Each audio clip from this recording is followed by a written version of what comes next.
The wind blew forcefully through my open kitchen window, causing the blinds to dance ominously to the music of the wind chimes outside.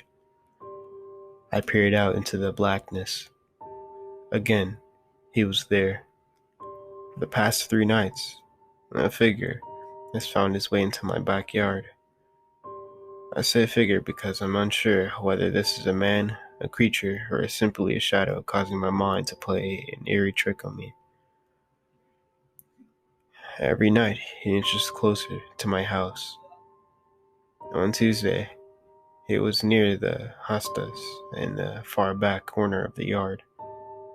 On Wednesday, he stood for nearly 4 hours next to the gutter spout on my garbage. Yesterday, he remained completely still next to the old oak tree. The same oak tree that shakes cautiously in the breeze tonight.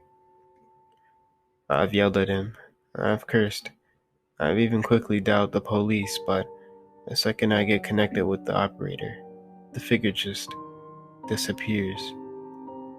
Tonight, he stands close to my door, his body once again obscured by the shadows. I feel my own anxiety and fears working to numb my face. I open the back door. "What do you want?" I scream from the safety of my kitchen. The wind once again whistles, this time through the wide open door. I squint, trying to make out an expression, an identity, a face, anything. The handle of the newly brandished knife dug deep into my palm and shook in false confidence. "Hey, I'm talking to you. What is the matter with you?" I look forward. The floor creaks with warning at each of my steps. Again, the wind stunts me. Closer. I see a mouth, grinning with large teeth that illuminate the moon's light. "Who are you?" My voice trembles. I speak louder. "Hey, I'm not going to ask you again. What do you want from me?"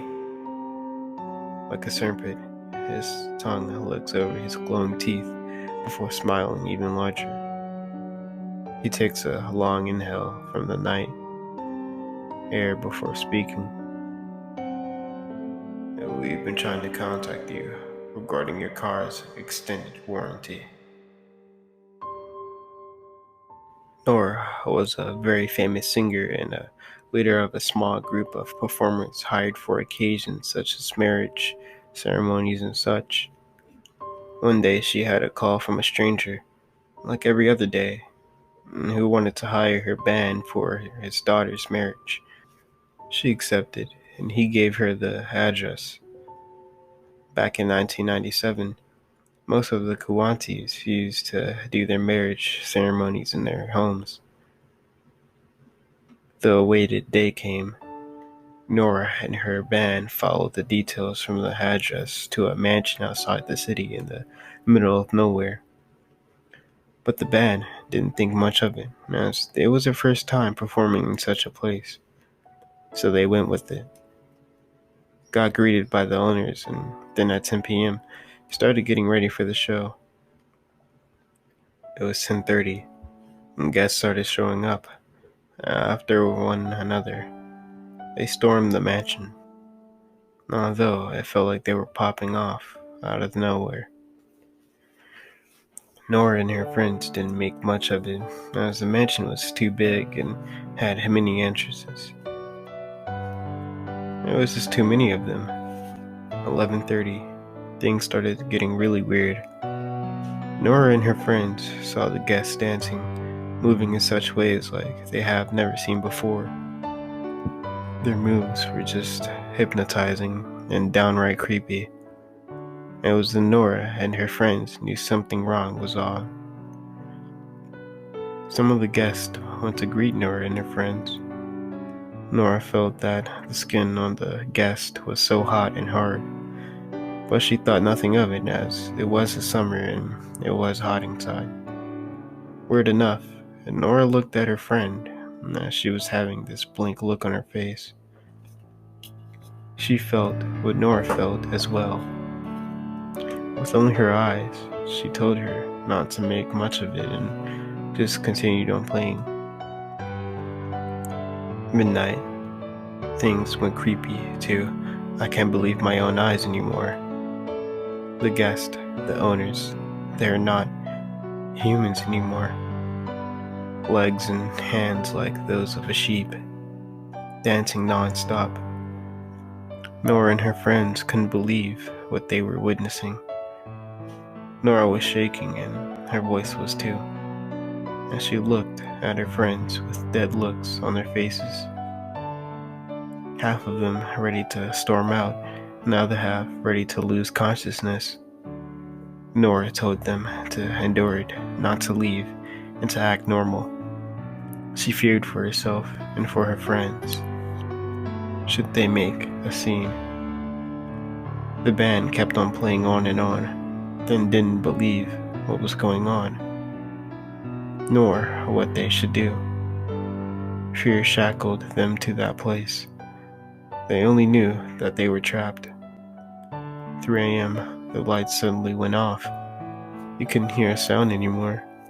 They felt as if there was only a place, only people inside that mansion. They felt as if they were performing in the dark all along. The temperature dropped from hot to freezing. Nora and her friends couldn't stand the horror they were witnessing anymore and took a run for it, leaving all their friends' belongings. Happy they could at least run for their lives. It was later that they knew that the mansion was abandoned 10 years ago and that nobody lived there ever since. It was a year later they knew they were attending a dungeon marriage ceremony. Some would say Nora and her friends made this story up for fame and fortune. They would be wrong, for that was her last performance. She retired after the incident. Okay, YouTube. Thank you for listening. If you're listening on my podcast, go check out my YouTube channel, Night Sanctuary. And if you're on my YouTube channel, Night Sanctuary, go check out my podcast, Undiscovered Talks. If you haven't, I appreciate every and each one of you that listen to my stories. And today was a tiring day. So if you notice that, in some stories, in some parts of this story, seems a bit off, that's why I hadn't got much sleep. But I hope you guys have a nice day or whatever time you're listening to this, and I will see you guys in the next story. So don't forget to sit back, relax, and then listen.